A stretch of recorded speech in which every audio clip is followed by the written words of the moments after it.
Black Talk Radio Network is made possible in part with help from the Black Talk Media Project, a North Carolina-based nonprofit engaged in the production and distribution of independent digital black media. Find out more by going to blacktalkradionetwork.com or blacktalkmediaproject.org and look for the menu tab, Crowdfunding Black Media.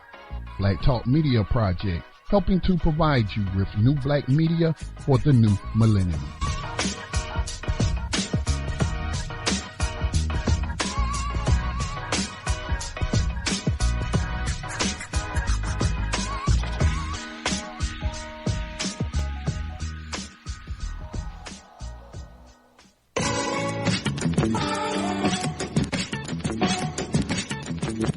Views and opinions expressed by callers, guests, and hosts do not necessarily reflect those of the Black Talk Radio Network and Black Talk Media Project. Black Talk Radio is new black media for the new millennium.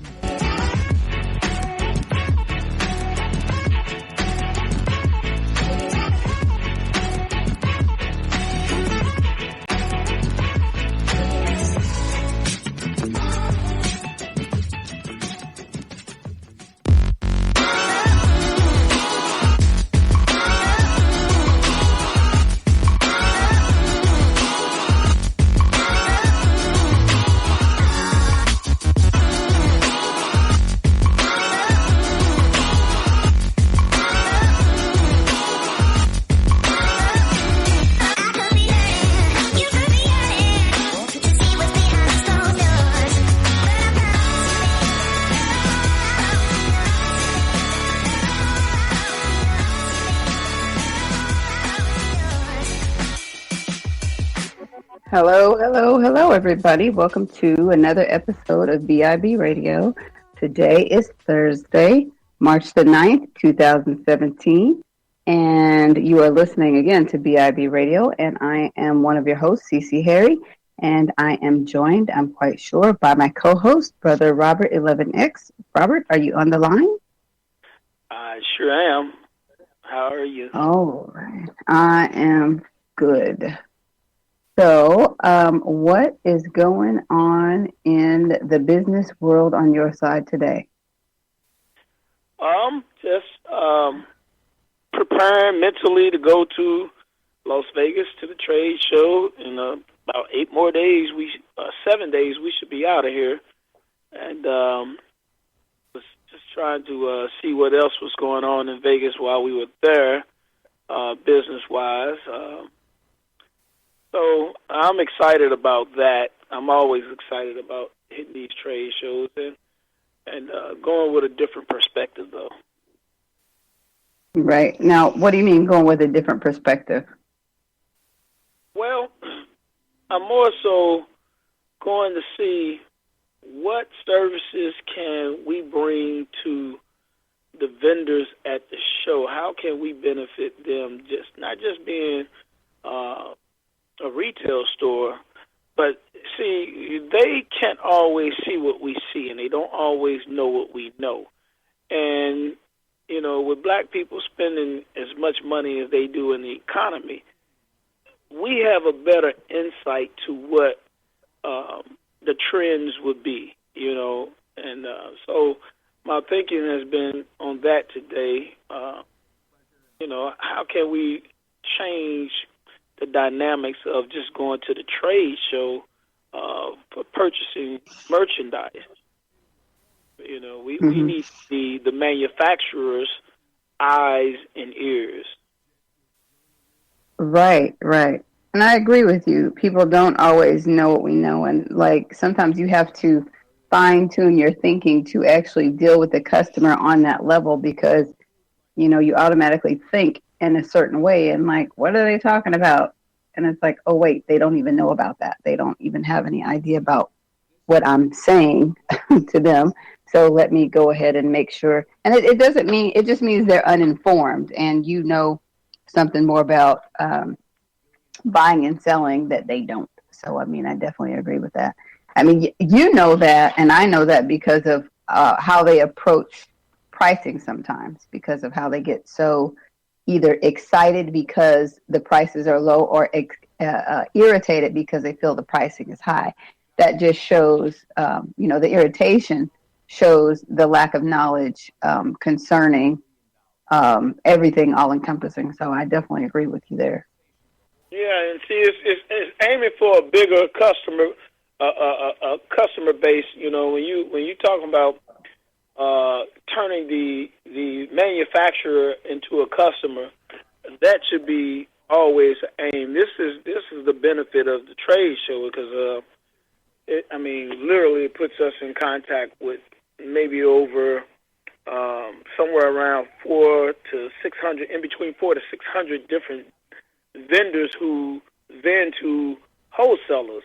So the thinking should not be we just go there and looking for merchandise. No, we're going there looking for customers that can use our services, that we are able to create a whole nother market that is possibly currently doesn't exist. You know what I'm saying? So that's where my mind is at, because of some events that's been happening lately in the marketplace. Dealing with some of our constituents. It just puts me in a mind of thinking bigger and growing beyond this level, because there's a lot of animosity, a lot of envy when you shine among people who don't know their own worth. Right. So I'm like, when you get to this show and when you get there, you'll see a major difference in the attitudes of these multi-million and billionaire people that own these manufacturing companies, that'll be there with their hands out meeting you because they want to do business with you. They're business people too, but the attitudes are totally different. And sad to say, and it's good to see us as a people go into business, but we have to leave the street aspect of our life, try to understand to separate that from business. When you're dealing with the public, you can't bring the street into business and expect to succeed unless you're just going to deal with a whole bunch of nigga stuff, nigga shit. Just real talk. If that's what you shooting into, then there's plenty of it out there, and it seems like today you get more and more of that as the norm, and it's just, for me, it's just like a real irritant, But I'm always thinking, how can I make the most of these events, other than just going there purchasing for our store, and this event here in 7 days. I'm looking to really, really challenge my own thinking and to taking it to a whole nother level that, maybe I haven't done before, or maybe I thought on it and just haven't executed because you'd be so busy, concerned with finding that product that nobody else here or wherever you may be has this product. I know I can do well with this product. Well, I want to aim for the stars, so I'm challenging myself to make some of the manufacturers my customers.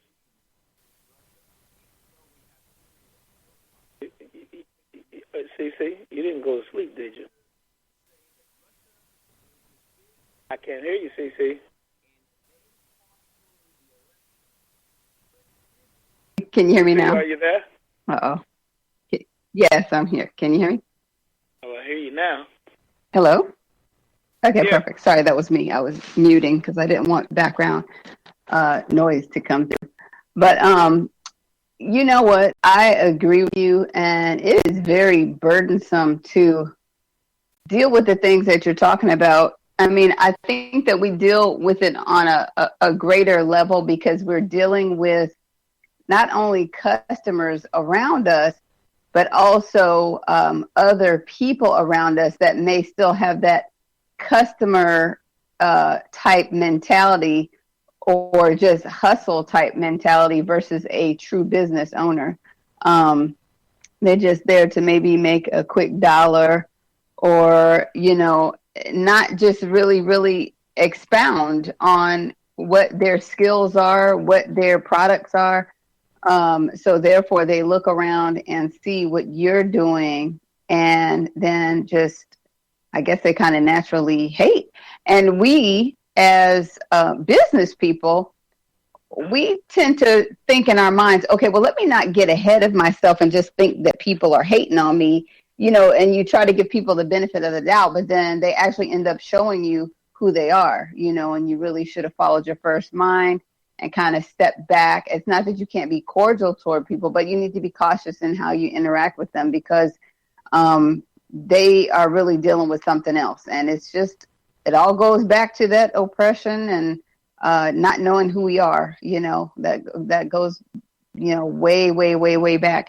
And it's unfortunate because you feel like you want to really connect with your people, but it's like you can only go so far, because it's not just a regular relationship thing. Some people might be thinking, oh, it's just, those are relationships. No, when you're in business, you should be able to definitely connect with other business people and deal business, and not people just totally being jealous of you and wanting to destroy what's yours and that type of thing. So I think the trade show will definitely bring a breath of fresh air to the situation, kind of help you clear your mind and be at ease that, things can be okay. And as long as you are building, you can look past what everybody else is doing.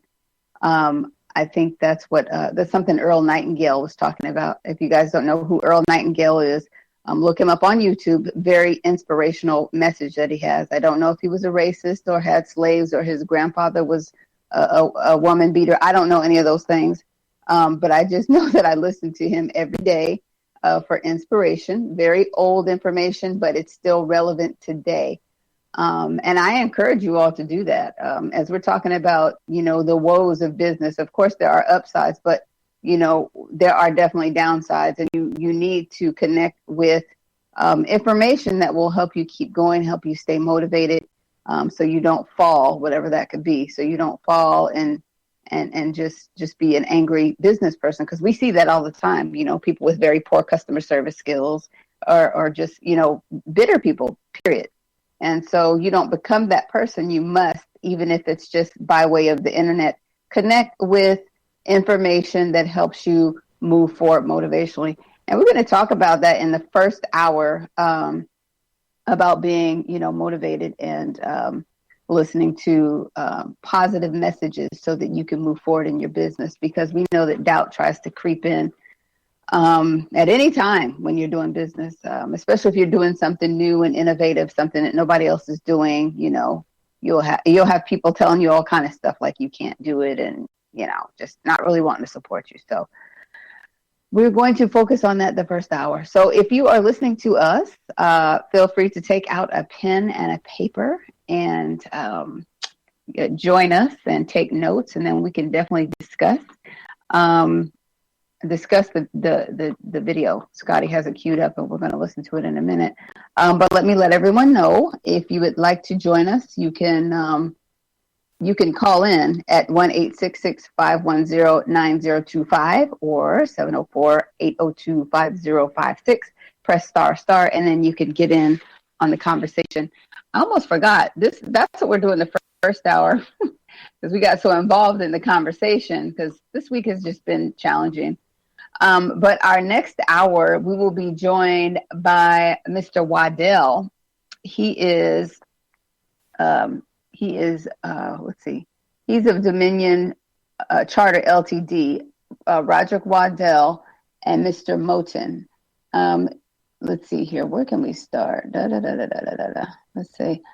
Well, Mr. Moten is the owner of Charter LTD, and they are the global leader for private jet services. And I really don't want to tell too much, because I think that this is an amazing company. We talk about entrepreneurship on a certain level, but when you talk about someone that actually owns their own charter company, dealing with multi-million-dollar accounts and multi-million-dollar customers, that's just a different level. And I'm not saying that everybody needs to be striving toward that, but I'm pretty sure there's a lot of people listening and a lot of people out there that are entrepreneurs that would really, really like to be on that level. So I think that it will be very encouraging for us to hear Mr. Moten's story. I've spoken with him a couple times over the phone, and I'm just very impressed with what he's doing with his company. But yeah, that will be the second hour. So what we're going to do now is talk about that inspirational information here that we have queued up in YouTube. And again, get your pen and paper out. Scotty, go ahead. That you have. I don't care how disappointing it might have been as you've been working toward that dream. That dream that you're holding in your mind, that it's possible. That some of you already know that it's hard. It's not easy. It's hard changing your life. That in the process of working on your dreams, you are going to incur a lot of disappointment, a lot of failure, a lot of pain. There are moments when you're going to doubt yourself and say, God, why is this happening to me? I'm just trying to take care of my children and my mother. I'm not trying to steal or rob from anybody. Why did this have to happen to me? For those of you that have experienced some hardships, don't give up on your dream. Their rough times are going to come, but they have not come to stay. They have come to pass. Greatness is not this wonderful, esoteric, elusive, godlike feature that only the special among us will ever taste. You know, it's something that truly exists in all of us. It's very important for you to believe that you are the one.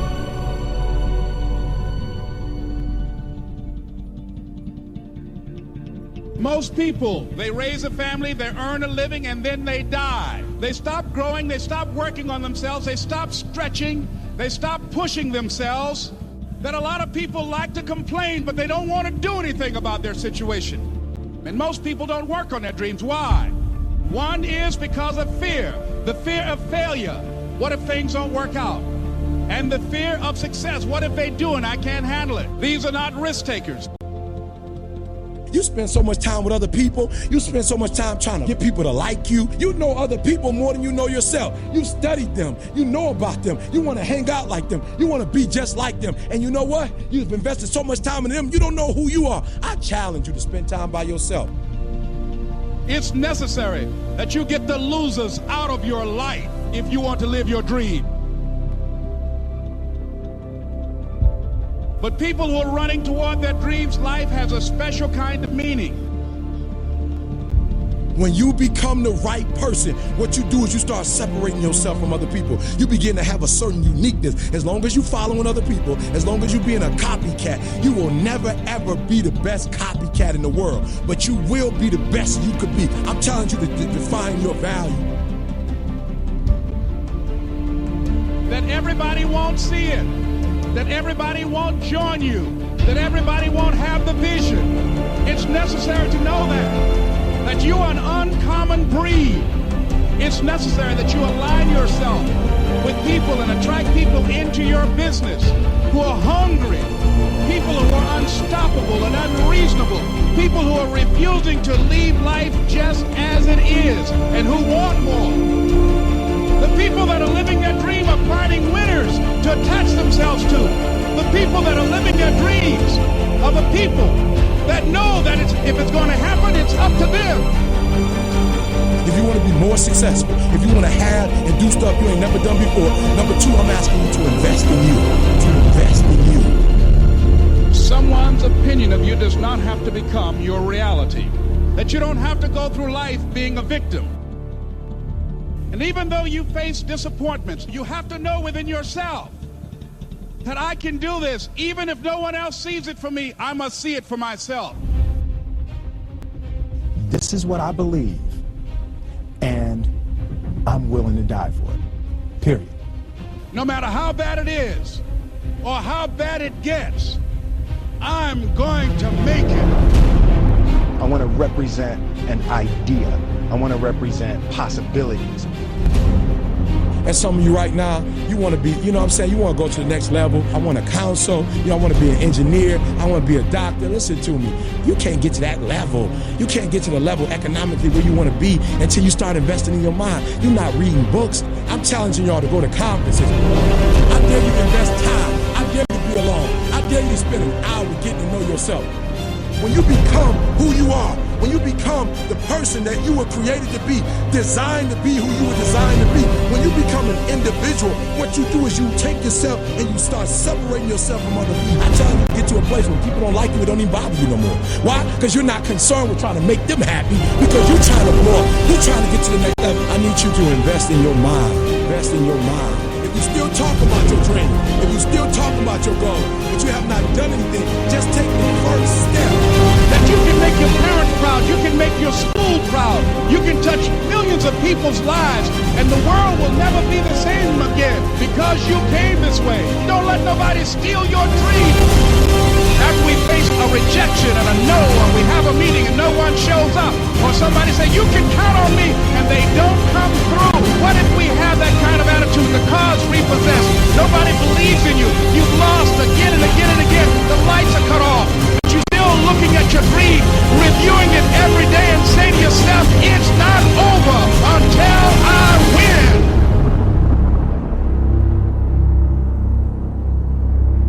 You can live your dream.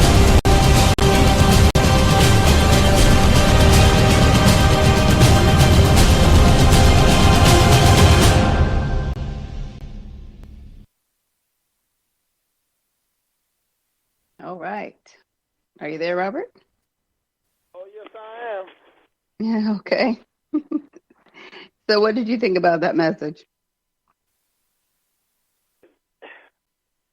You know, the thing with that message that really resonates with me is the affirmation that you get from that message. Our community, and most oftentimes the people around us, don't affirm that greatness that we may see in one another. We don't give that affirmation to one another.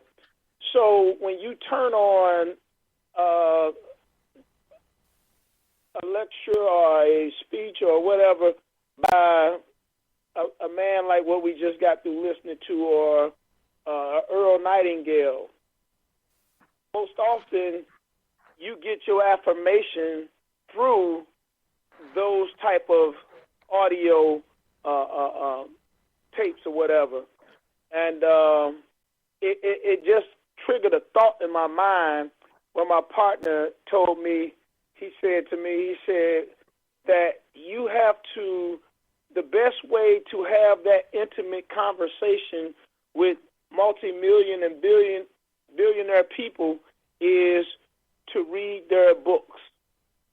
Because 9 times out of 10, you're not going to have that physical one-on-one connection or meeting with that person. So the best way, the closest way to have that is through reading. And that's so very true, unless you go to the trade show. But that, other than the trade show, that is so very true. And just listening to that guy there, you know, those who are entrepreneurs, those who are real shakers and movers, you know, I know for me, when I hear that, it energizes me, it fuels me, it encourages me, it fills the void, you know, all of that, you know, and those are just things for me personally that I can say I'm in alignment with what I hear, and I'm going to keep moving forward. And that's what I take away from listening to that brother, Earl Nightingale, Les Brown, all those great mentors that are still striving to become greater. Right. Okay. Well, that is that's a powerful takeaway. But in going back to Earl Nightingale, what he focuses on is, basically telling you need to know yourself, you need to love yourself, you need to affirm yourself, because when you do that, you don't have to have that. I mean, of course, it's nice to have, but you don't have to have that if you know who you are. I mean, that's the biggest part, is knowing who you are.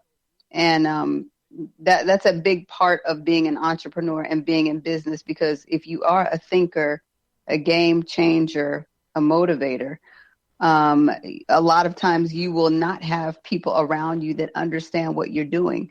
So when they don't understand what you're doing, they definitely are not going to support you.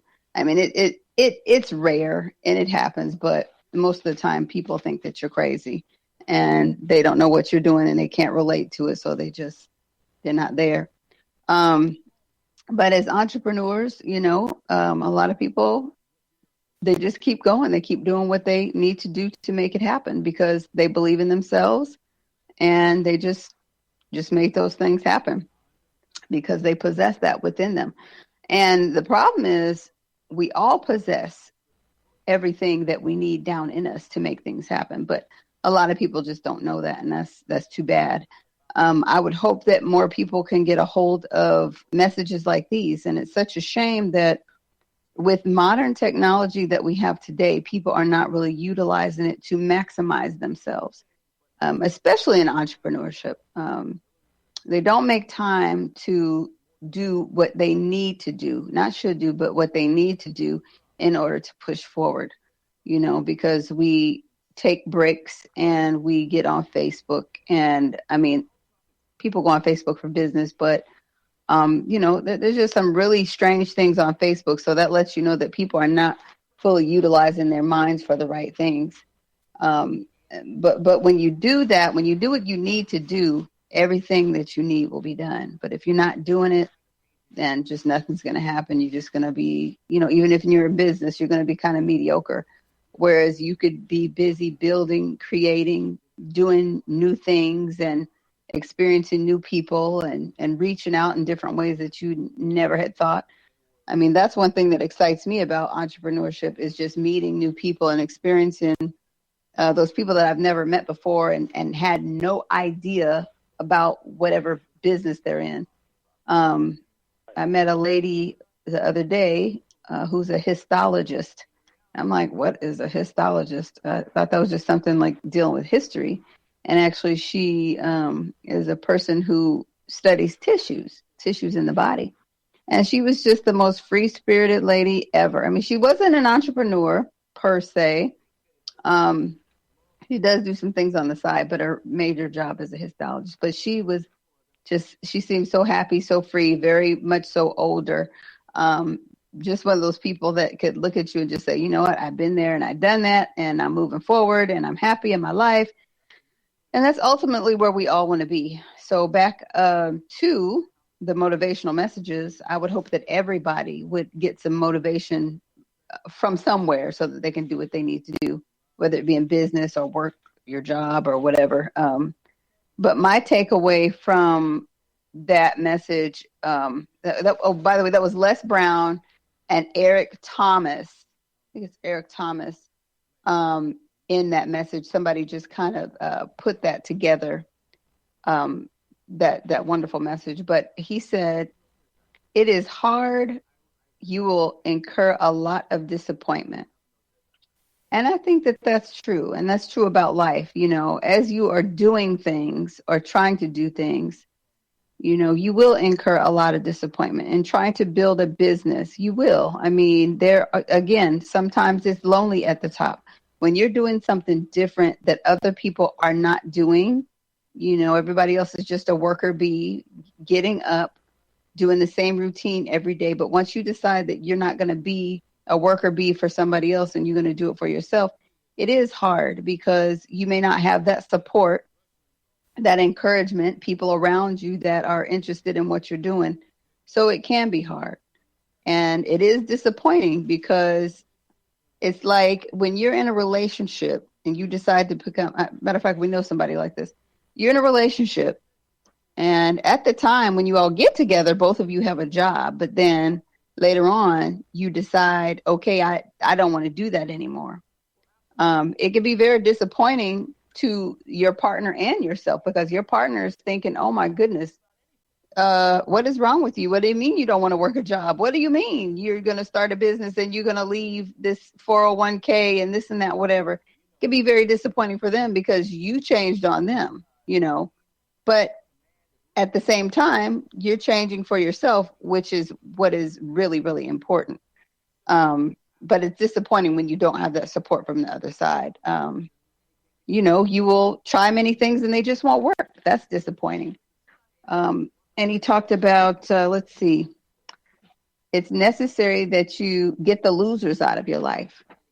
And I think because we are compassionate people, a lot of times we have a problem getting the losers out of our life. I mean, it's kind of a strong word, but Les Brown said it.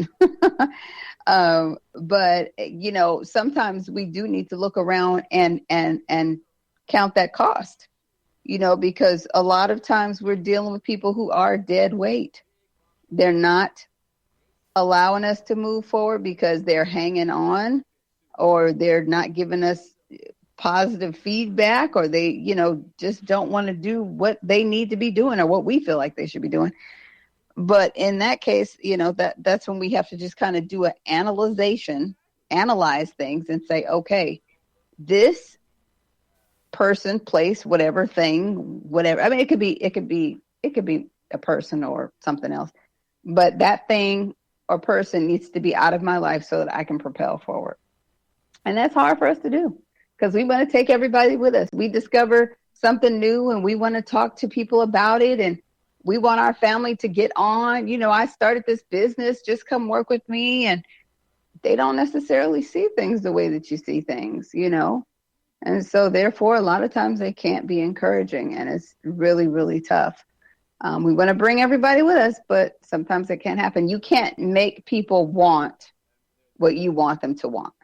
I mean, it doesn't make sense. But it's really difficult because we all have those situations where we try to encourage people to just have something better in their lives, and they just seem to not want it. But you can't want it for them. And then what I saw here too is, or I listened to, I heard him say, this was Eric Thomas. He said, "You will never be the best copycat." And we see that all the time in the flea market. We see a lot of copycatting going on, and that again is because people are just looking for the next best hustle. They have not put the time, the work, and the energy to create. They're not interested in doing those things, so they just kind of do the copycat thing. But that's not going to get you far. It may get you down the street, but it's not going to get you into the next state. So copycatting is never a good thing.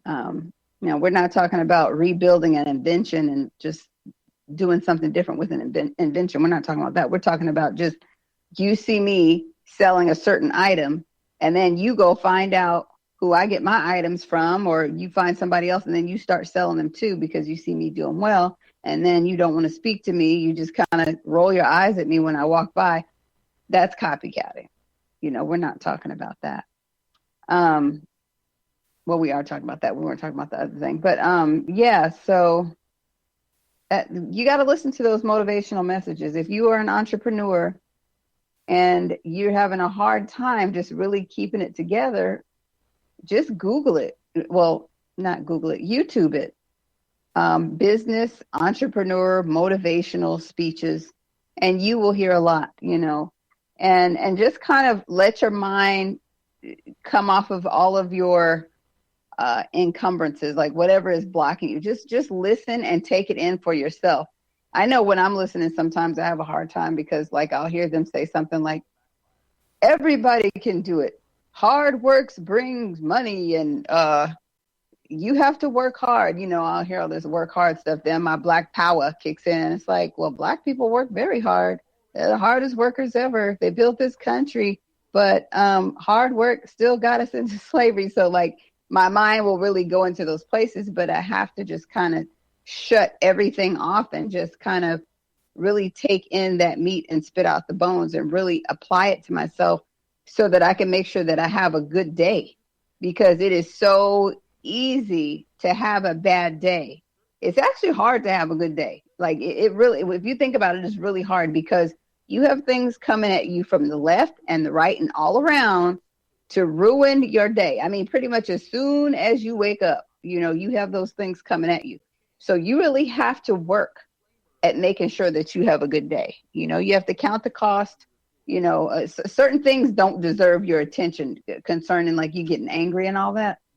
And that's why you must listen to these motivational speeches. I mean, again, I listen to them every single day and it really helps me. It just helps me get on with my day. I'm not saying it works magic, but you never know. Like, you know, I may have to deal with a customer that is just off the chain and out of pocket. And if I didn't listen to that message that day, then that customer may have gotten back the same treatment that they were giving me, you know. But because I'm equipping myself before I have to deal with people, it's just very, very helpful. Well, Robert, go ahead. I think in reference to the good day, you have to, before you even start outside of or after opening your eyes up, you have to already know, not think. You have to know that the day is good. The day is good because we are blessed to be in that day. But you also, you know, there's a possibility of situations and circumstances that come about. And just because those situations and circumstances come about should not change the quality of your day. It's just a bad situation at that moment, minute, hour, or whatever. But the day itself that we are blessed, we have to remind ourselves every day is a good day. I always tell people I never have a bad day. I never have a bad day. I have people that do some crazy stuff in the course of my day that may piss me off, but it's never a bad day because it's a blessed day that I'm able to come home to my family and be alive. And it's just those events that happen in the day. And sometimes we may not process them the best way at the moment, but we should reflect. Once we get back to ourselves, reflect, and then try to prepare ourselves for situations and circumstances that may come again like that to handle it to the best of our ability. But the day is always good. Know that for sure. That's how I see that. I always tell people, I can't remember the last time I had a bad day. I can't remember that. It's just because when my mind changed and I started realizing that every day is a good day, there were no more bad days. That just stopped happening. So then it went from just saying it was bad days to no, it's a good day. And then now how you going to deal with what comes along with the day? How you going to deal with that? So our perspective, the way that we see things, the way that we deal with things, you know, and your outlook on it from the beginning it is what I know. It's just like when people say I believe. Well, after belief comes knowing. And at what point do you go from believing to knowing? And now, as you get older and you count your blessings and all the people that are dying around us every day, you know, all the people that are around us who are not blessed to be able to pay their bills on time. Sometimes, you know, we saw a young lady at the post office the other day with her son. Had saw her previously, prior to that, you know, and it was a sad thing. This lady, this young girl with her son living in the streets, you know, so we have to remind ourselves that every day that we open our eyes up, you know, and are able to exercise our ability ability to obtain knowledge and information that will lead us to have a better life, it's a blessing. It's a good day. It's just a great day. So, I mean, that's just how I see those things. You know, sometimes, Sisi, you've seen it yourself. I go through the day and I get challenged. I have my challenges. You have your challenges. You know, but in my mind, I never say the day is bad. It's just the people that you come across. You know, you got to know how to deal with them. You got to catch yourself. You know, that's why it's important that, you know, we have a goal for ourselves. And I always say, I used to say it so much, but I'm going to say it even more because I've been saying it here lately. And this is what I used to live by, and I still live by it. I don't say it like I should. My goal, it's like a prayer. My goal is to die of old age, to die of natural causes, okay? To be not out of the penitentiary, in the best of health, with multiple streams of income. You see, now, in order to achieve that, I got to check me at all times. I got to check me at all times. I got to get certain knowledge to be able to know what to eat and how I should be preparing the food. I got to know when to bag away from confrontation. I got to stay on top of my emotions, you know, and not think with my emotions, but think logically. I got to be able to see the outcome of this particular confrontation, the possible outcome. I can see the worst case scenario, or I can make it go the way I want to make it, or I have to know if it's out of my control and just walk away. You see, so we have to give ourselves something to be able to see ourselves as a reminder each day. And that was one of the things that I used to say every day. Man, I'm going to live to be of old age, die of natural causes, but live in good health with multiple streams of income and out of the penitentiary. And I said, now, when you think about what it takes to do that, you got to be wise. And as there's a study guide I have, it's called Rising Above Emotion into the Thinking of God.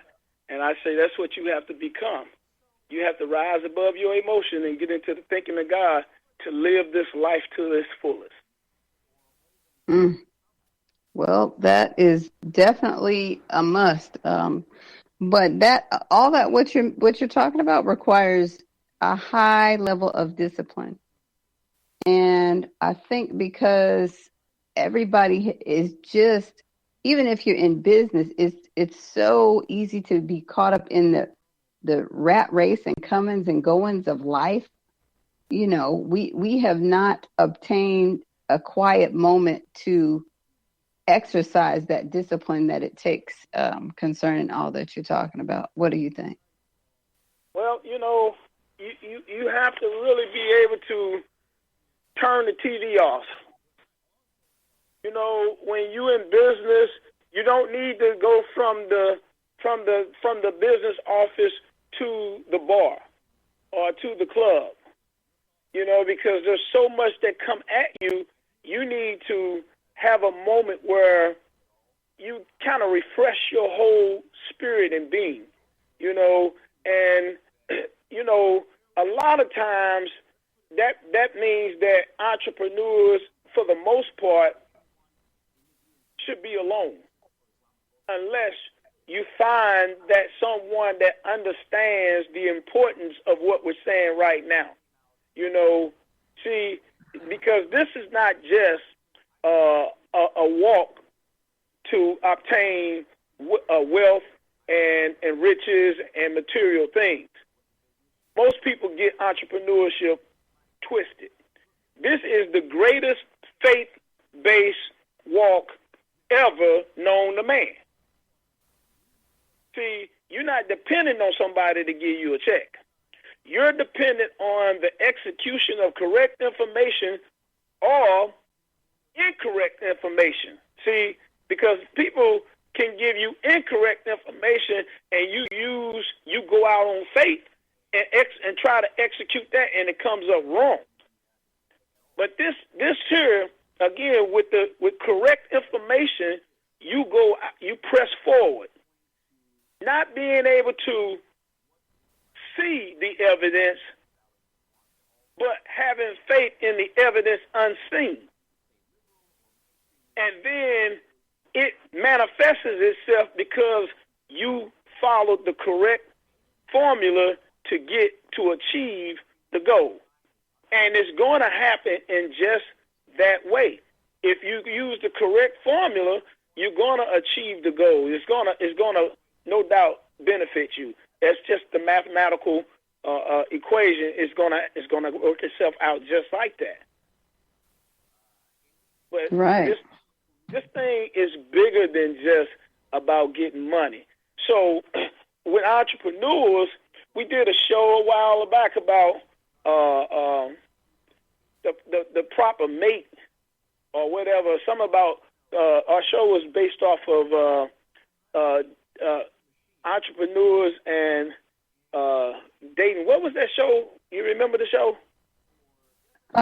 You're talking about the show where we talked about entrepreneurs and finding the proper mate. Right. And see, with that being said, that goes all across the board, even in life, because in life itself, I mean, wherever, if you're 9 to 5 and then you still need that person that, you know, you can get with and y'all can vibe with and everything click right, you know what I'm saying, for that, whatever the purpose may be. But entrepreneurship is unique because, you know, you just can't get with anybody on this level. There are some entrepreneurs that I know I could never be around, and there's entrepreneurs that, you know, are extremely influenced by the European way of doing business. And those entrepreneurs, although some of them may be successful, I could not see myself being in that relationship. So a lot of times from what I've seen and what I've experienced, especially in my own personal life, it would have been better for me personally to just have been by myself, you know. And I know that there are so many entrepreneurs right now that are in bad relationships, bad because they are holding them mentally. It's like weight on them mentally because, yeah, they may like that person, but that person is not good for what they're trying to achieve. And those questions or those doubts, that energy that they're getting from that person. See, they don't have to say much, but the energy or that look they may give you, like, you know, you crazy or, you know, whatever. All that energy, when you're an entrepreneur, you don't need that because it's going to already, sometimes even to yourself, it may, in the beginning, when you're getting started, it may sound crazy because you're not used to what you're doing. So you're in doubt. You don't know for sure. But for somebody to come along that doesn't give a damn and then kills any hope that you have, that destroys something in you. That takes away something from you. So if you're an entrepreneur and you're in a relationship that weighs heavy on your gut, your spirit, your being, you better evaluate that relationship. You better be truthful with yourself and ask yourself, is this healthy for me? Because you can't go forward the way you need to go forward. I've shut down quite a few good businesses in the past and look back on them today and say, man, that industry makes money. That industry makes money. But what happens is when you in those relationships, you don't want to even remotely go back into that industry because it reminds you of that bad time of your life. So you only have one life to live. And with yourself, you got to live it honestly, and you got to live it to its fullest. And you got to give it the best go at it that you can give. And trust me, you will feel much better knowing that you gave this life your all rather than looking back on it and saying, man, I hate that I spent 10 years with this person and now we're finally getting a divorce. I should have been done that. You're not going to win at entrepreneurship carrying weight on you. If you don't feel like you can make it through, or you don't feel like, if you have any doubt, hey, you need to really, really, really honestly look at that thing and say, and ask yourself, what is it that I really want? And let me be real with myself. Is this person good for my growth? And that person could have a lot of money. It could be just, you never know. That person could have a lot of money or whatever, a lot of knowledge, wisdom. But however, you have to be honest with yourself. And it's not to say that the person is a bad person. It has nothing to do with that. You got to be honest with yourself. This is your life. And if God gave you a vision to do something that could be a game changer, don't expect for your partner to understand it. Don't expect for your partner to accept that and take on the challenges that comes with that. That was given to you. That's on you and what you want to do. Okay. Well, that was a big sermon veering away from the motivational speaking, but I guess that is motivating yourself, giving yourself some self-talk. That is much needed, because if you don't do it, then you won't really know where you're going. Again, if you don't have people around you encouraging you and helping you, which I don't understand how people could not in the age of technology again. Yes, we know human interaction is very much so needed, but if you don't have that because you are so set apart from everyone because of whatever reason, maybe you live rurally, maybe you don't have time to go to these meetup groups or interact with people on social media. I'm not really sure why you wouldn't have time to do those things. But just get you some motivational tapes, not tapes. Nobody listens to tapes. Motivational. You can get them in the iTunes store. You can get them on YouTube.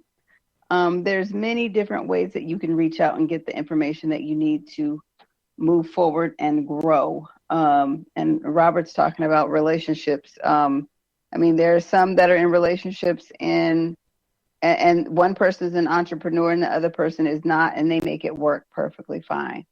There's relationships where two people are entrepreneurs and they don't work out fine because maybe they're going in two different directions. And there's relationships where, there's just all kinds of scenarios that we could run through. But like he was saying, you just basically have to be in a situation that is going to help you grow. If it's not going to help you grow, then, why are you there? I believe anybody can work on anything. It takes two, though. Two people have to be willing to work on it, not just one person. I don't really believe in staying in situations that are detrimental to your health, because I think that when you get in the thick of things, that's what causes cancer and all kind of maladies in your body and just sickness, because you're not loving yourself. And in order to move forward in situations, even in entrepreneurship, you have to love yourself. You have to do what is right for you, what is right for your business, what is right for your situation, what is right for your family. But ultimately, you have to love yourself. When you love yourself, you will do what's right for you each and every time. You got to be in a relationship with yourself in order to be a successful entrepreneur. We're just going to stay on task with that. So get yourself some motivational information. Some of my favorite ones are, again, Earl Nightingale, Les Brown, George Fraser has some stuff out there.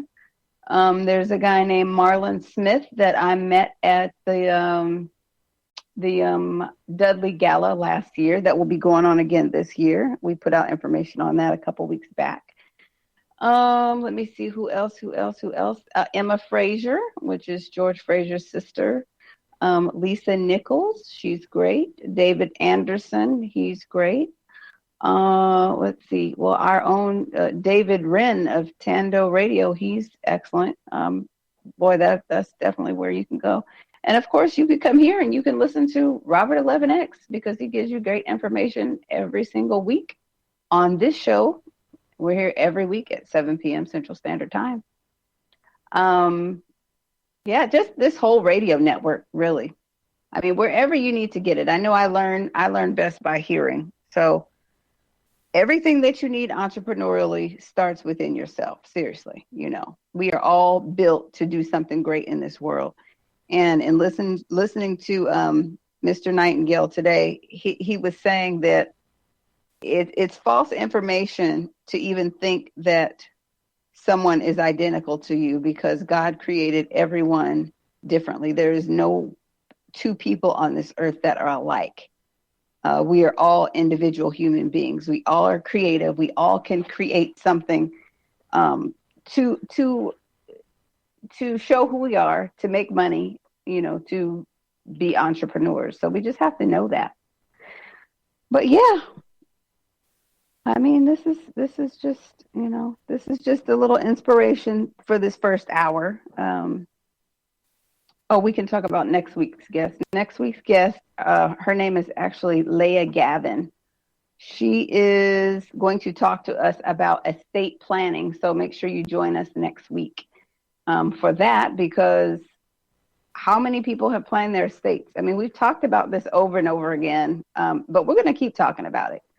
And I actually want some of you to call in and let me know that you have planned your estate or you have done something different, diversified things a little bit so that you can have your funeral arrangements set. I mean, not that you're dying anytime soon, but I mean, just so that you have things in place showing us these things. I mean, that just is going to be a big deal if people can really start doing those things, because we don't want to have chicken dinners and rib barbecues and all that stuff because somebody died. So make sure you get your estate planning going. Who did we have last week? Somebody from Prepaid Legal, Jonathan Robinson from Prepaid Legal. That's one option, but make sure you listen to us next week so that you can hear Miss Leah Gavin talk about estate planning. We also had Miss Yolanda Spivey on talking about insurance. People, we just got to start getting these things together. It's very important that we do. We can't wait to the last minute. We can't leave these things for our loved ones to solve. It's really not fair for us to do that because we are walking in fear, because anytime you mention death or anything like that, you just freak out. I mean, you're going to die. Everybody's going to die. I mean, hello, you're not an alien or whoever lives forever, zombies, whatever. You're not that. So you just have to make sure that you get those things together. Right, but we I see our next guest coming on. So we got about 2 minutes until commercial, and then we're going to bring on Dominion Charter LTD. That will be Mr. Waddle and Mr. Moten telling us about that wonderful business. And again, this is entrepreneurship on another level, and you guys will just be excited to hear what will be talked about in the next hour. So right now we're going to tell you, listen to BIB Radio on Black Talk Radio Network. Feel free to stay with us as we come on for the last hour of the show. Black Talk Radio Network will be right back with BIB Radio.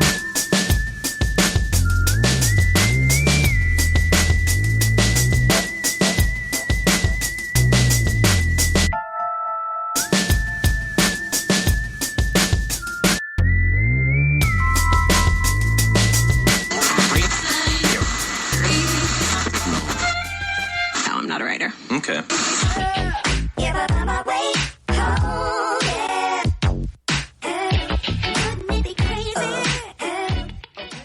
Black Talk Radio since 2008, providing new black media for the masses. Step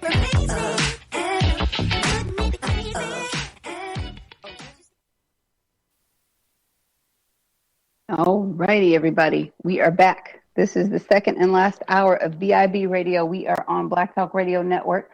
Please support Black Talk Radio Network by going to blacktalkmediaproject.org, make a donation, make a request to have a commercial created, because we definitely do that here. If you would like a radio program, Scotty Reed can help you out with that.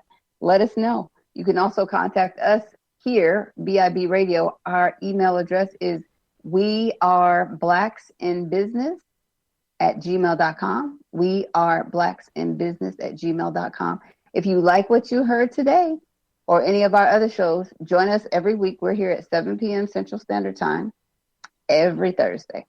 All right, so we're going to get into this last hour with Dominion Charter LTD with Mr. Moten and Mr. Waddle. We are going to let them on right now.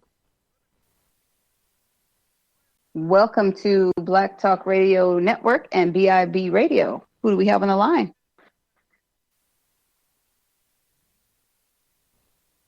Oh, hold on. I think we muted. Okay. Can you hear us now? Sure. This is C. Edward Moten. Hello, Mr. Moten. How are you? I'm fine. How about yourself?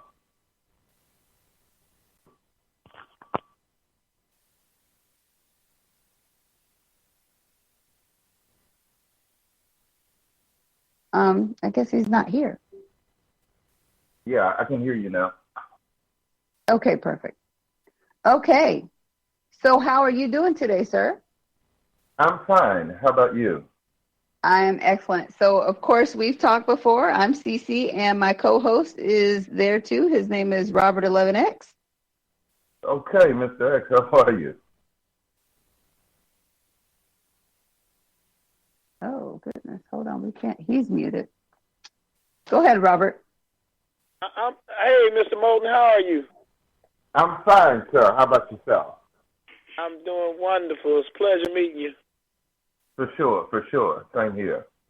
Yeah, I heard a lot of nice things about what you got going on, so I can't wait for you to jump right in and just, let us know what's happening.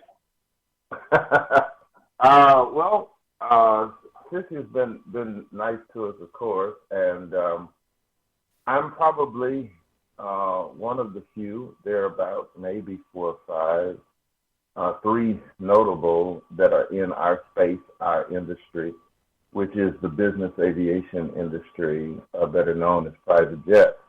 And we are Black-owned and operated, and we have a service for those that do a lot of business travel and those that love to travel usually for vacation or family time or whatever the case may be. It's a difficult industry in that it is not a cheap industry. Flying private is definitely not cheap, and I don't want to give that impression.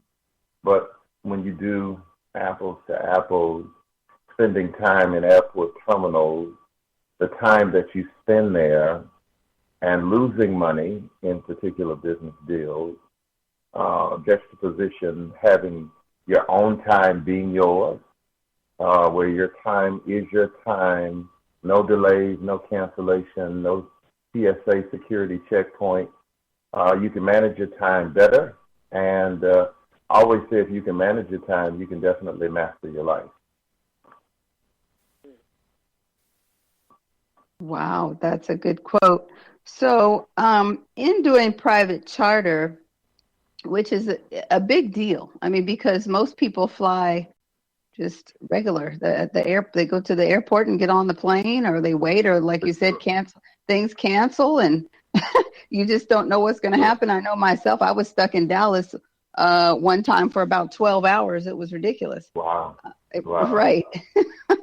Yeah, it could be a bit much. It can be a bit much, and quite stressful too, because then you have to eat that food. So it's crazy. But so let us know a little bit of your background. Like, where did you come from? How did you get started? And what made you want to be an entrepreneur? Let's see. That's let me make a long story short. I am 46. I have been in ministry all of my life since the time I was 14.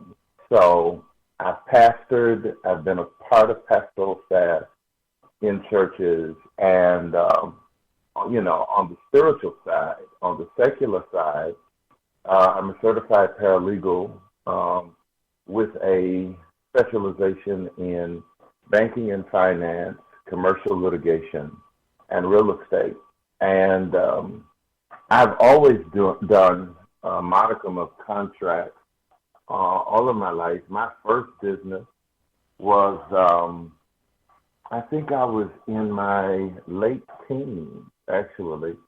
And, of course, I had a car and detail shop that kind of went mobile, did really well, got to the point in that where I kind of got bored because that really wasn't my passion. I knew travel was a part of that passion, but that particular space was not giving me a lot of warm, fuzzy feelings, I guess you can say. And so I branched from there and stayed in corporate America for a space. And then about 7 years ago, I married my love for travel with what I believe that I am best at, and that's service. I know a lot of people don't like service, but I'll tell you this, and it may sound strange to your listeners. The best book that I've ever read outside of the Bible is The Help. When I read The Help, I saw it in different views. And I know as blacks, that's not something that we like to talk about, having positions that seem to be subservient to others. But the reality is, when you can serve others well, it does a great joy for them. And if you're service-oriented, it brings you a lot of joy. So I married what I've done, what I know in travel, with my ability to serve.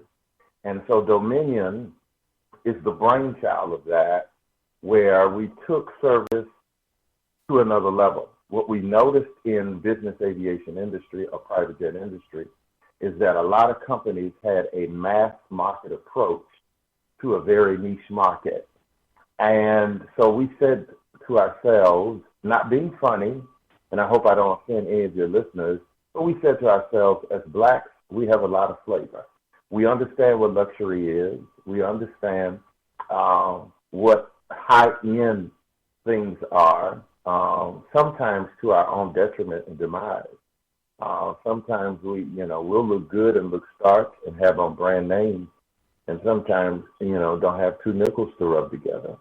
So what I wanted to do is take the flavor that we have as a people, our understanding of luxury, and give the industry a redefinition of luxury, something that is simple, something that is classic, and something that people can enjoy, and travel can become memorable again.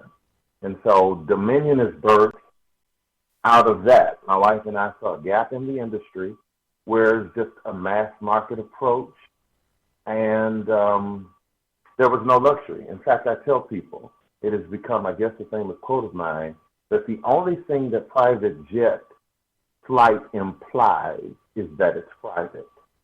It doesn't imply luxury. It doesn't imply safety. It just implies that it's private. And so what we wanted to do was go beyond implication to a foundation of what luxury is about and how to serve people from pre-trip planning to the trip, the duration of the trip, and then post-trip. And so that's what we've been able to do through private jet charter service. Wow. Well, let me go back to, you said previously you were a paralegal. You worked in that industry. Are you still practicing there in any way, shape, or form?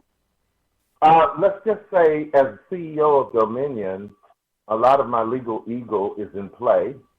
and it has to be used. And so I use probably more than a smidgen or more than a modicum of legality. So it does play in our company. But as far as working for a firm or even freelancing when it comes to the law, no, I don't do that anymore, even though I stay in tune through continuing education with legal processes. So it's kind of fun. Okay. And you mentioned service. I believe acts of service, in acts of service as well. I was talking before to our listeners about Earl Nightingale. He talks about that too. Right. You know, that is actually how you sustain yourself. That is how you are blessed, by being in acts of service. I mean, it really comes natural to us. It's unnatural for us to actually fight against, you know, being a service provider, because that's what we're here to do, is service others. Yeah. So with you recognizing that, I have to believe that you're doing something else in acts of service. Like what is it that you're doing outside of Dominion for acts of service? Well, through Dominion, along with Dominion rather, we get a chance to participate in several nonprofit organizations, whether that is directly or indirectly. Directly meaning that we may be a part of certain drives. Not too long ago, we were a part of Serve Houston, where we took part in helping small to medium-sized businesses in the community reface their businesses as far as their property, making sure that everything was good on that end. We've been a part of things across the world. My 19-year-old just not too long ago did a missions trip to the Dominican Republic and was helping build homes there. So in that regard, acts of service for us is high on my list. It is high on my list because my father was the epitome and example of what it means to serve others. So I fully understand, without question, that if you help people do the things that God has called them to do, then God will help you do the things you've been called to. And so we serve, and we serve with joy. It's not drudgery on our part. It's not something that we hate. We love it. And so there are different things that we do relative to, I guess, a Trump-esque statement. There are several inner city things that we love to do. And outside of that, there are several things that we love to do relative to small and medium-sized businesses as far as education and having all the tools that's needed for business and extending our business acumen to them as best we can. Mm-hmm. Now, with this business, I mean, you own a charter company, not just a charter company, but a luxury charter company, which is kind of an anomaly, you know, because like you said, you know, you don't really hear about luxury. I mean, you just think private, and automatically, okay, if it's private, it must be nice. But apparently that's not so. No, it's not. Right. And when you say that, you are completely set apart from everyone else. And with that being said, you and I had a conversation before, and in business, it is important to appeal to your audience, but a lot of times your audience is anyone. You know, you don't want to just say, hey, I'm just serving Black people all the time. So sometimes that's not what you want. You want to service those people who can pay you. So how do you make sure that you can service and appeal to everyone? Well, one of the things that we've done, probably different from most companies in the industry, is that we try to educate as we service you, meaning that it is not our goal to just have a clientele fly private, but it is helping our clientele hold their bottom line in a fiscal sense so that they are better for it. Particularly blacks that are in certain places, professional athletes, NBA, NFL, and all of that. It is helping those brothers and those sisters that are in those spaces, in those industries, spend money wisely. I believe that there are three things that we do with money. I believe we sow it, which means you can give it to somebody that needs it or that needs the help at the time. You can sow it into ministry or whatever you're into. Or you can save it, or you can spend it. And I think all three need to happen simultaneously, that you sow it, you save it, you spend it. Unfortunately, in many industries, we have such a pull to spend that we don't know the other two. We're not introduced to the enormous joy of sowing it and saving it. So we educate. And part of that education is to be a one-call, one-cost company, meaning that you don't need to have a credit card on file with us when you fly private. What we try to do is teach you the ins and outs. There are certain fees associated with flying private that, of course, we don't set up. They're outside of our space. They are set up by most cities or municipalities as a subsidy to their annual income. So there are certain fees attached to it we don't have anything to do with. Set up by, again, municipalities or the FAA. But we try to keep everything where they're being educated as to the difference between light jets and mid-jets and heavy jets, understanding distance, understanding what a dead leg is or an empty leg, and what the standard is in the industry. So we are very patient to walk through that process, because at the end of the day, we want you to be able to see the cost effectiveness of flying private relative to business or relative to family or relative to certain events. And so we are the, lack of a better phrase or word, we're kind of the Sam Walton of the private jet industry. The ability to purchase several things, all in travel under one roof, without expending a lot of money paying other outsourced companies. So with us, you get, you know, if you're looking at our flight card, you get so many hours in the air, so many hours on the ground. You get unlimited concierge. Our concierge department becomes an extension of your pre-existing administrative team. So that means that you have access to them 24 hours a day, 7 days a week, whether that's through email, phone, or the app. And they work for you. If you're taking a trip to New York and while you're there, you say, I got enough time, I want to take in a Broadway play. Then concierge will procure those tickets for you. Make sure that those tickets are waiting at will call for you, because on travel, we work for you.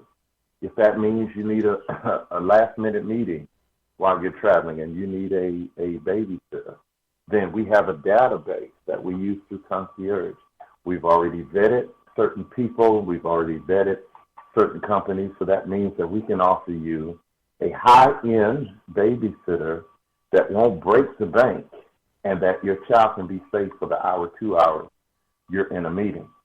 So all things being equal, those things happen to be the things that we consider for the client when we are working on travel. Wow. Now that definitely is beyond just charter. For sure. For sure. And you had to have come up with these things because of, trial and error and just seeing or wanting to meet the needs of your clients and seeing the different struggles that they have. And that's how you were able to spiral into these different areas, which is really important. What we did was sit at a table with frequent travelers when we first started the company. And we asked questions on top of questions on top of questions. One of the greatest authors that I read relative to theology, Dr. Arthur Pink, once said in a book years ago that the difference between great preachers and terrible preachers is that great preachers ask the text all the right questions. So when we came to the business, we wanted to ask all pertinent questions relative to travel. As my grandmother used to say, from kiver to kiver. We wanted to make sure that we covered it all. And so when we did that, it gave us the skeletal structure, the schematics we needed to be able to be a one-stop shop for travel from beginning to end and even beyond. And so by certain ethical things that I believe, there's certain things we don't get involved in. We don't get involved in fractional ownership. I don't dog the companies that do, but fractional ownership is like a timeshare. And so we don't offer that. And the reason we don't offer it is because I have an ethical dilemma with it. Okay. I can't see 20 people paying $80,000 to $100,000 a month for a tail number that they'll never fly on. 20 people won't fly on it. And then they'll say, well, we'll give you an aircraft that's comparable to that tail number. And so in most situations, they will give you an aircraft that's comparable. But the reality is 20 people think that they own this one aircraft. And for all intents and purposes, they do not.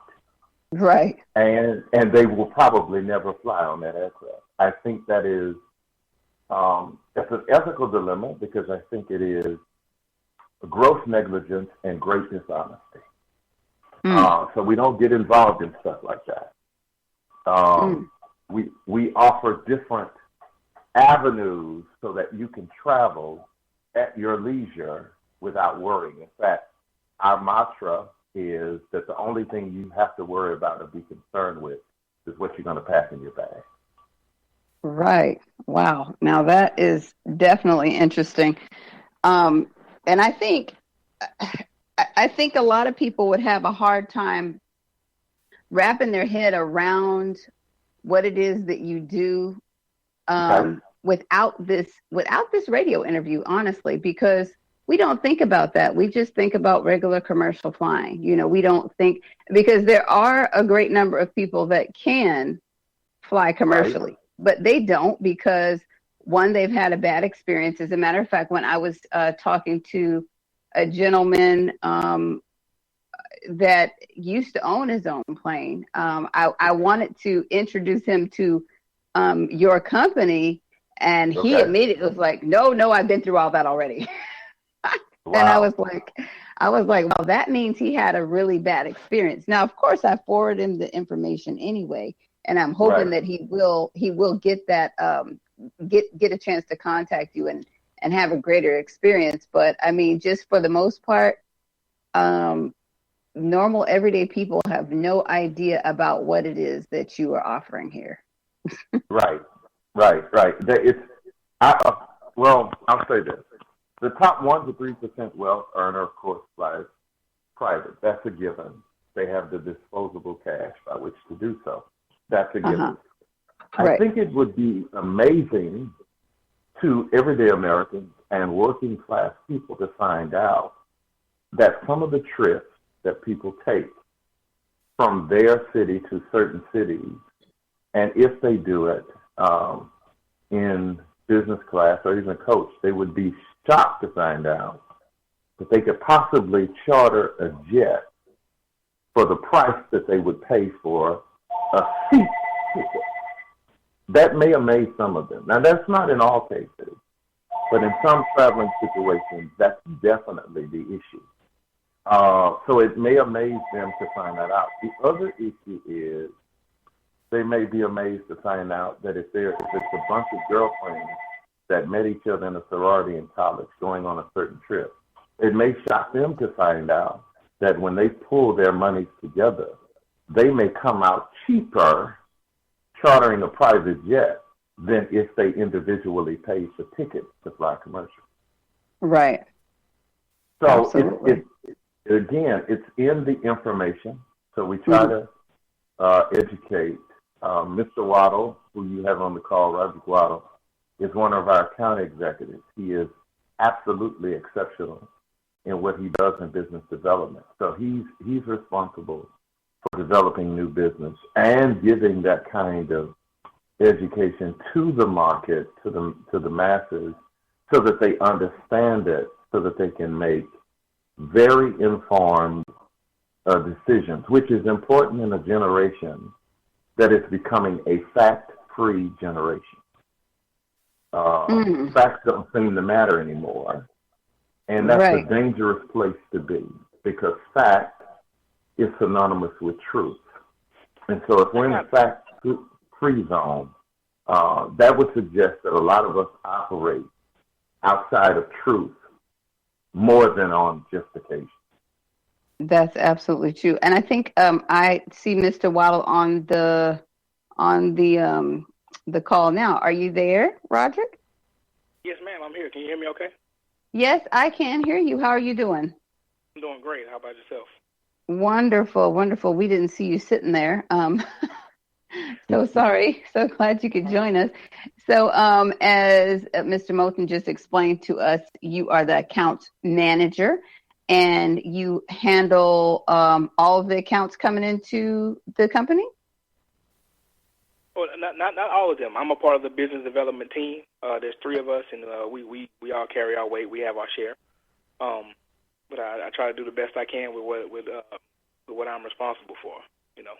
Well, you do a great job, because you and I have interacted, and you've gotten all the questions answered and just done your best. Absolutely.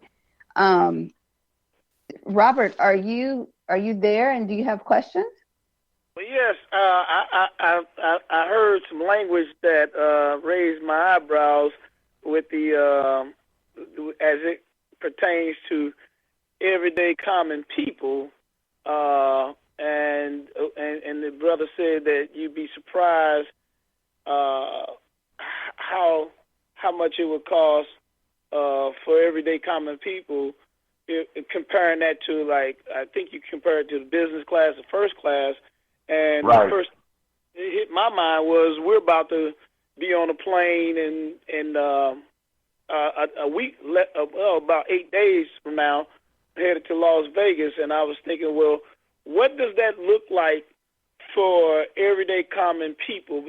And when I hear private jet, or luxury, and the private jet is one thing, but as you said, luxury added to private, automatically everyday common people don't even feel like they are a part of that type of economic scheme. So what does that look like for a group of 10 people that wants to go to from St. Louis to Las Vegas in a private jet? Cost-wise, I mean, how does everyday common people like myself? I'm a business person, and you know, I try to, if I'm gonna be dealing with people, if we're gonna be flying in a group, it may be family. All my family is not business, but let's just say business people, as well as maybe a family, just common people young entrepreneurs trying to get to that certain level. How does Dominion accommodate us? Well, the biggest thing that we do that's a beauty for us is that we try to sit down with you and from beginning to end explain certain things. For example, one of the things that we do that most companies don't is event packages, which means we do, Super Bowl packages, NBA All-Star Weekend packages. We do Kentucky Derby packages. Now, when I say packages, I don't mean just flights. In all of our packages, we cover your round-trip flight, your car service, your hotel lodging, and all of this is 4- and 5-star hotel lodging, and we cover events outside of the main event in that event package, which you would be surprised to know sometimes may end up like Kentucky Derby's coming up in May. Some of that is about $2,500, $2,700 a person for everything I just mentioned, plus 2 events outside of the main event, Kentucky Derby. Now, the way we do it is we try to explain it. If you say, I need 10 people to go, the first thing we would say to you is you can't go with 10 people on a light jet. Light jet only fits 5 to 7 people. So you're looking at mid or super mid. On a mid or super mid, of course, you have the length, you have the weight that you need for luggage capacity, but you also have the width for comfortable seating. So what we try to do is we'll give you a quote for that.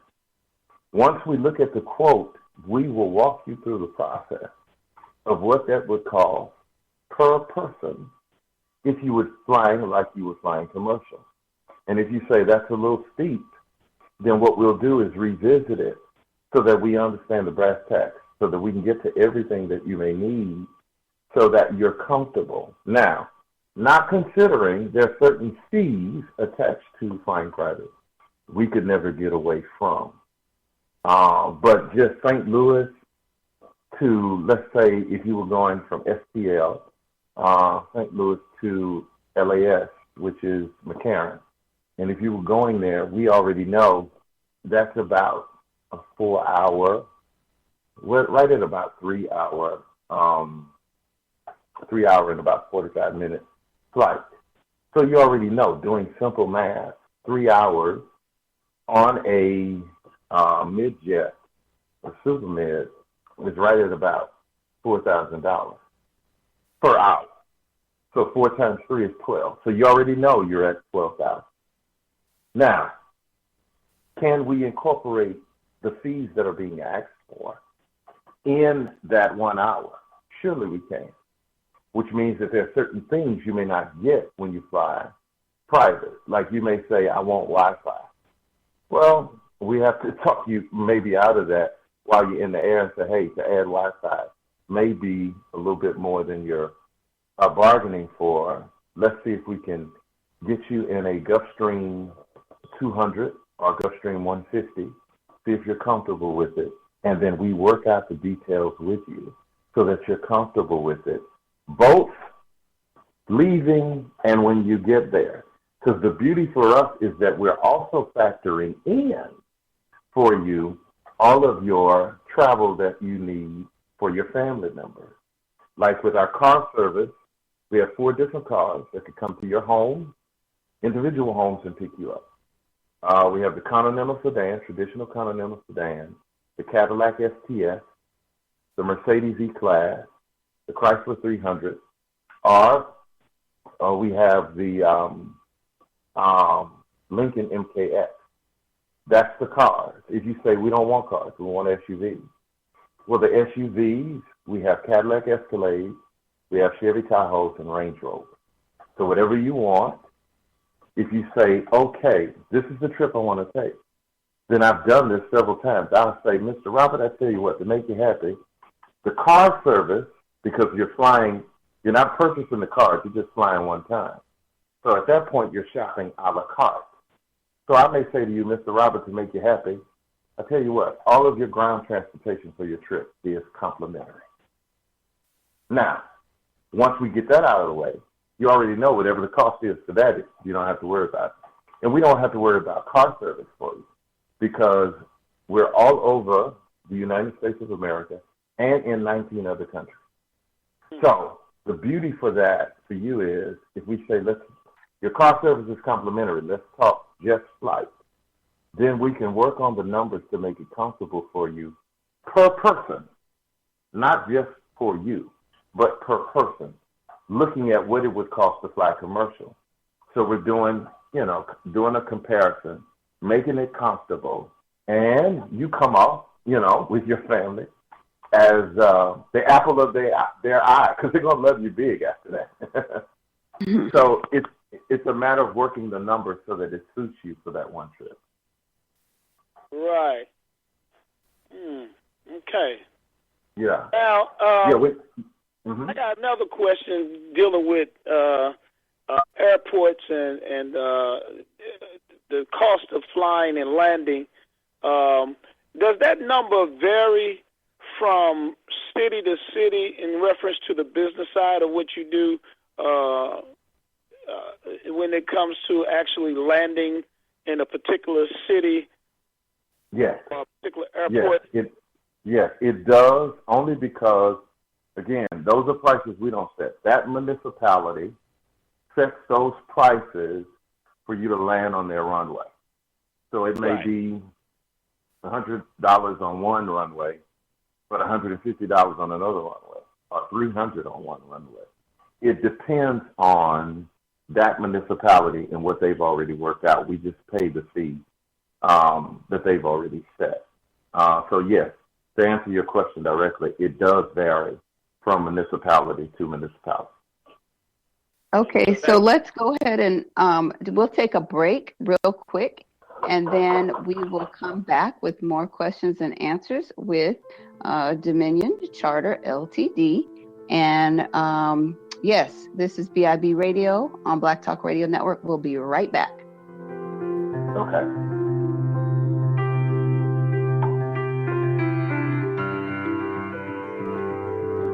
Hey. No. The Black Talk Radio Network is made possible in part with help from the Black Talk Media Project, a North Carolina-based nonprofit engaged in the production and distribution of independent digital black media. Find out more by going to blacktalkradionetwork.com or blacktalkmediaproject.org and look for the menu tab, Crowdfunding Black Media. Black Talk Media Project, helping to provide you with new black media for the new millennium.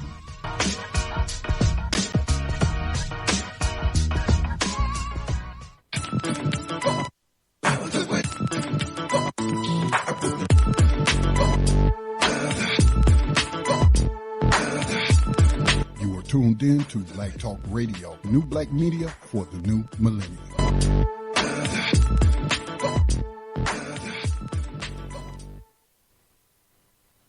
All righty, everybody. Welcome back to the last half hour of BIB Radio.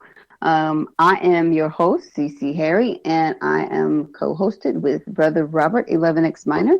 We are talking with the CEO and the accounts manager of Dominion Charter LTD. He's filling us in on how luxurious these planes actually are. And as I was talking about this before, I said, this is something that your everyday commercial flyer would not be exposed to. But, I think that there are a lot of people that actually could do this. They could actually charter a flight and be very happy versus being cramped up in a regular plane. So, Robert, you were asking some questions before we went to break. Oh, wait a minute. Before we go to that, there's somebody on the line 8101. Press ** if you'd like to make a comment, okay? So we can see you there and get you on with our guest. Robert, go ahead. No, he pretty much answered that question. What made me ask that question is because I noticed a lot of times in the industry that, in trade show industry, I was always wondering why the trade show industry was big in Las Vegas, and I had this discussion a little while back with someone, and they told me that there's no place on the planet that is as cheap to land a plane than in Las Vegas. Without a doubt. And so it made sense for me, and it confirmed my notion why that city there is not only the gaming capital of the world, but also the tourist capital of the world. Because they made that such a benefit for airline companies, private airlines, to be able to touch down along with the cheap cost of hotel. And when you put those type of things together, it's no doubt Vegas is what it is to the world, and not just in gaming, but to a lot of other industries. And that when talking to you about this, what you do, I had to ask that question because you would be the right person to give me the correct answer. For sure. Yeah, it does. Those fees, they do change from city to city. But in a quote, like if you got a quote from us, it would reflect that. So you would see it, every line item. Because again, the difference between flying on our flight card and flying on our flight on demand, the difference is flight on demand is shopping a la carte at that point. So you're getting a flight, but you may be getting a flight at its, top tier, because now you're basing it on aircraft availability, crew availability, and those things factored in can cost a little bit more than with our flight card, because with our flight card, you're flying with frequency and consistency. And so there's some things we can lock in on that we can't really do when it's just a one-off. Mm-hmm. Yeah. Wow. That's pretty much, that's all I wanted to ask. I'm just really, because with this flying thing, and you want to be able to enjoy being in the air. I've flown quite a bit over the last 15, almost 20 years, and wow. I've had some good experiences. I mean, I always fly. I guess it's called coach or whatever, economy. Right. So, coach or whatever. Okay. Right. I'm just trying to get there and get the job done. What I'm trying to accomplish. But I've always wondered. I said, man, what it feels like to be in first class. Those tickets to me have always been like, I just you don't want to spend that type of money. And then if you book it at the last moment, it's like crazy. Right. It is. So if I'm going to book something at the last moment and pay crazy prices, then there's got to be a sweeter alternative. And I guess if you're going to be trying to vacation or enjoy what you really, getting on a plane, this would be that alternative.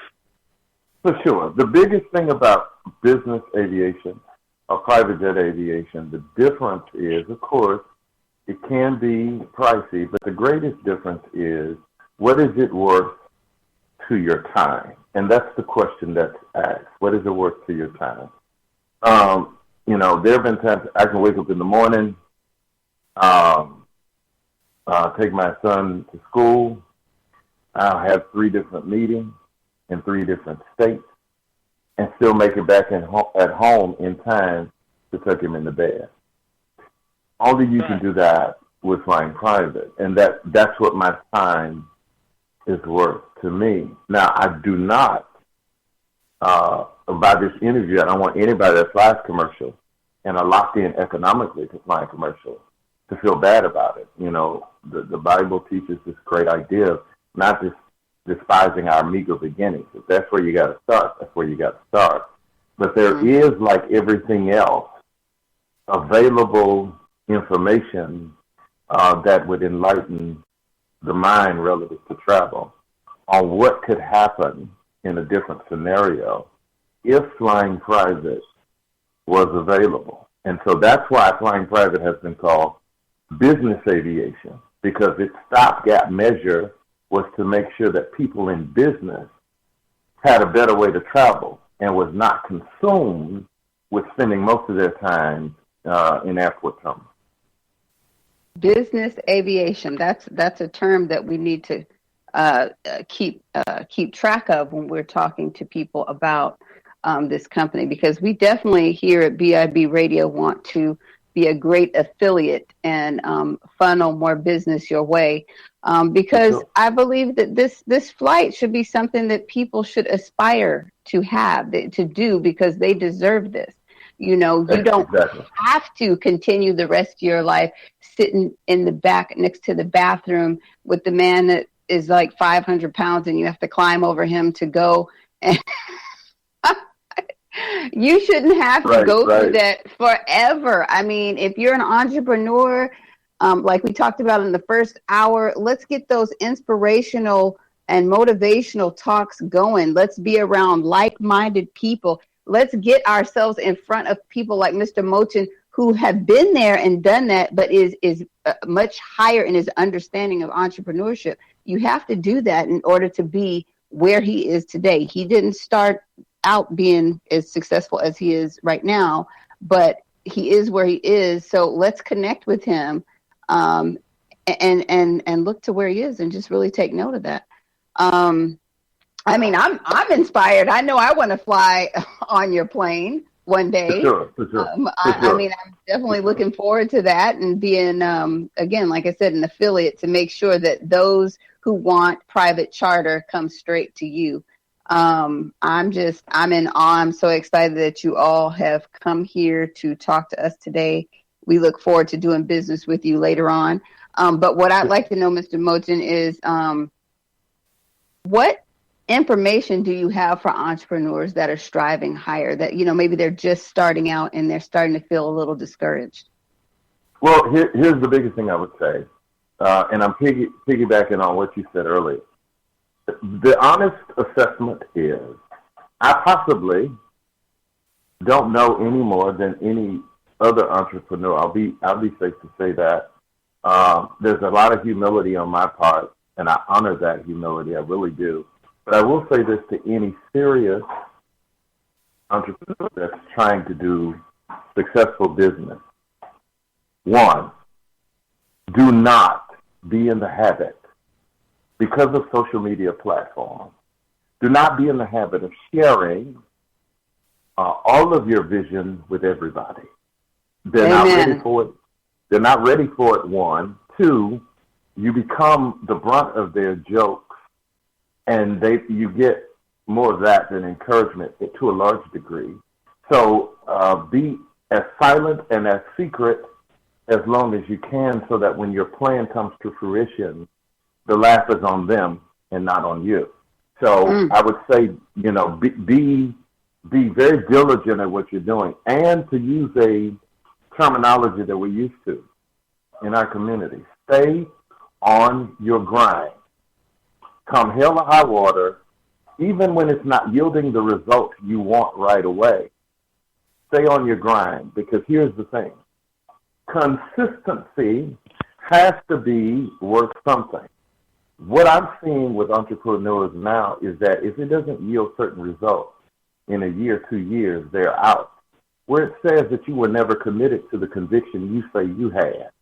So in some respects, I'm kind of glad that you're out, because if you're not committed to you, nobody else will. So stay on your grind. Be committed to the vision. And then the last and most successful thing that I've seen is, like you said earlier, get around like-minded people. When you share your vision, which is a life-size picture of the vision, when you share your vision with wallet-sized people, you're missing the mark. The reason why they're laughing at you is because they can only see the wallet size of what you see life-size. So in that regard, you need to get around like-minded people that see life-size vision, because they're going to encourage you, they're going to be honest with you, and to a certain extent, they're going to aid you because they've been where you are and they understand it.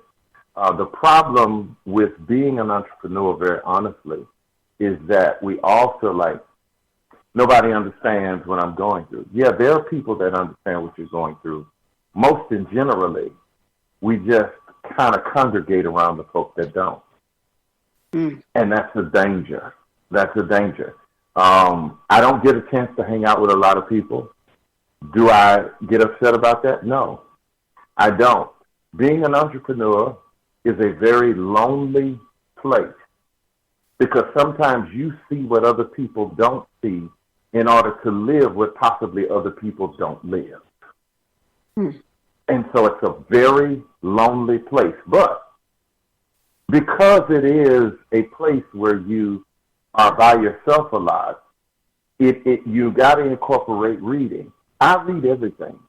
I read books and the Bible. I read about men and movements. I read magazines. I read articles, because the person that does not read does not enlarge their thinking, neither can they expand their vocabulary. So you got to read. Read voraciously. Read all the time. Mark Cuban has even said the greatest entrepreneurs in the world read. They read. There are many people that say, well, I want to learn about my craft or my industry, but I don't have the time to go to school. Well, you probably don't. Or I don't have the time or the money to go to school. There is an educational website that is for free, where you could sit in classes that are Ivy League schools, Harvard, Yale, Princeton, MIT, where you can audit the classes, meaning you can sit in online for free and get an education in that subject matter. And it costs you nothing but a little time. Wow. So you got to read and you got to avail yourself. Absolutely. Now, Roderick, Mr. Waddle, are you ready to share your entrepreneurial advice for our listeners? Yes. Can you hear me? We can. Oh, absolutely. I want to really piggyback on what Mr. Moten said. The second thing he said was stay on your grind. I mean, I believe that is a major key. You can't let anything distract you. And even before staying on your grind is being clear about where you're headed, being clear about your vision. For sure. You know, to use a Bible reference, the Lord told Abraham, he said, look out from where you are. You know, as far as you can see, I'll give it to you. And I believe the same is true with any vision that you have. As far out as you can see, he'll give it to you. You can get it, but you got to be diligent. You got to stay on your grind. I believe that's the most important thing with entrepreneurship. For sure. Well, you know what? Those are some pearls of wisdom. I'm waiting for the YouTube channel to come out with the both of you all. As we like to listen to inspirational word, I'm telling you, that's a moneymaker right there. Those pearls that you just dropped, both of you, you could totally make a YouTube channel and people would tune in. For sure. For sure. Every single week. Every single week. Agree. Well, I'm so, it's funny because I was like very nervous about you guys coming on. I'm like, oh, we're finally going to do this. But I mean, I feel right at home with you. I've received, I'm sure our listeners have received, those who are listening by podcast, because it's going to go around a zillion times. They will receive. I'm sure Robert has received. I can't speak for him, but he's there. Robert, have you received? Oh yeah, I love this knowledge. From all walks of entrepreneurship, is always something to learn. And when you, again, listening to entrepreneurs, you always find that common line that connects us. And I hear it in you guys, and it's just like listening to Earl Nightingale, and sometimes listening to myself. You know, right. You said it. You got to stay on your grind. You know, sure. I mean, it's a beautiful thing to hear it from you guys. And I always say, when I hear what I say from guys that I don't know you all, but you're doing something pretty big, then that just confirms that I'm on the right path. For sure. Mm-hmm. For sure. Right. I agree. Well, I love it that us like-minded people can get together on a show like this. I'm so thankful for Black Talk Radio Network for providing this platform so that we can come together and do what we need to do to inspire one another. And I want to invite you all back at any time to share information with us. You all can definitely look on our Facebook page, BIB Radio, and get more information about Mr. Moten and his company, because I think that you'll be pleasantly surprised with their website. Mr. Moten, now, do you have what do you call it? A program where it's benefits or bonuses for referrals? Did we talk about that at all? We did. In fact, from those that listen to this broadcast, whenever they listen to it, if they can and will, when they refer or when they are referred and they call, they can use a certain code, because all of our offerings are by invitation only. And again, to keep with the luxury brands, by invitation only. So when they call, they can, the code is attached actually, Sisi, I think to your name, if I'm not mistaken. Mr. Waddle, what is that code if they call your extension? I'm looking for it right. Okay.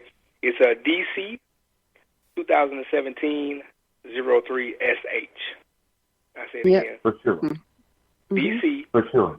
2017 03SH. For sure.